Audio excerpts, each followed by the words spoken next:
খাবারের শেষে মিষ্টি না হলে যেন ঠিক চলে না, তাই আজকে একদম অন্যরকম নতুন আর মাত্র 5 মিনিটের মধ্যে তৈরি হয়ে যাওয়া একটা ডেজার্ট রেসিপি নিয়ে চলে এসেছি। বাই দ্য ওয়ে, আমি আপনাদের Trisha and welcome to my channel Trisha's tasty ট্রিটে। আর আজকে আমি বানাচ্ছি কাস্টার্ড ব্রেড। তাহলে চলুন শুরু করা যাক। এই কাস্টার্ড ব্রেডটা বানানোর জন্য প্রথমেই আমি এখানে দুটো বড় পাউরুটি নিয়ে নিয়েছি। এবারের ধারগুলোকে আমি চাকু দিয়ে কেটে চৌকো চৌকো করে কেটে নেব। আপনারা চাইলে এখানে ছোট পাউরুটিও ব্যবহার করতে পারেন, কোনো অসুবিধা নেই।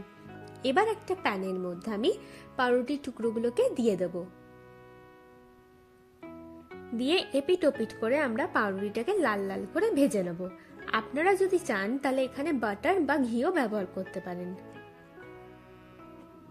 এবার পাউরুটিগুলোকে আমি একটা প্লেটে তুলে রাখছি। চলুন এবার কাস্টার্ড বানানো যাক। এবার প্যানের মধ্যে আমি 1 কাপ দিয়ে দিচ্ছি দুধ, দেব 2 চামচ মতো চিনি, হাফ চামচ মতো ভ্যানিলা এসেন্স আর অল্প কেশর দিচ্ছি।